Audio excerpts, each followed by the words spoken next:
Otorita IKN Nusantara menerima ratusan letter of interest, LOI, dari calon investor di Ibu Kota Nusantara, dilansir dari Kompas.com. Kepala Otorita Ibu Kota Negara Nusantara, IKN, Bambang Susantono mengatakan, makin banyak investor yang telah menyatakan minatnya berinvestasi untuk proyek pembangunan IKN terletak di Kalimantan Timur, Kaltim.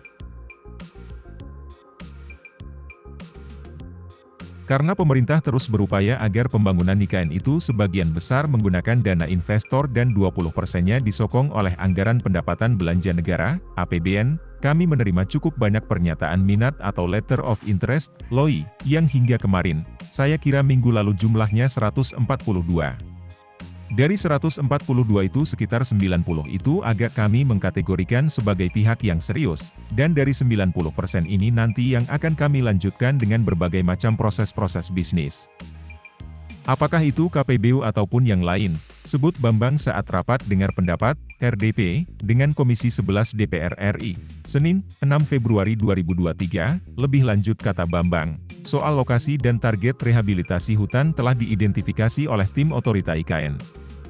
Karena terdapat 82.891 hektar luas lahan yang disasar. Kalau kita lihat kondisi di Bukit Soeharto misalnya, itu memerlukan satu penanganan khusus sehingga kita step by step akan melakukan beberapa program, ucapnya.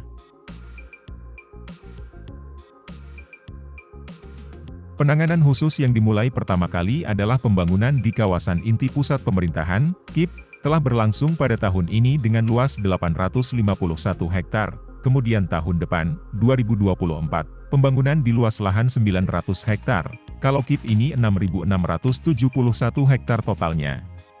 Tapi kalau kita lihat KIP, kawasan Ibu Kota Nusantara, itu 56.000 hektar sehingga ini agak sedikit berbeda penanganannya. Kami harapkan KIP ini menjadi salah satu model buat kita semua untuk melaksanakan kegiatan-kegiatan selanjutnya, kata Bambang. Sebelumnya di acara Mandiri Investment Forum, MIF, Bambang menyebutkan sejumlah sektor di IKN diminati para investor, antara lain infrastruktur dan unitilitas sebanyak 25 investor, edukasi 15 investor, konsultan 14 investor, perumahan 10 investor, komersial 9 investor, teknologi 6 investor, kesehatan 5 investor dan perkantoran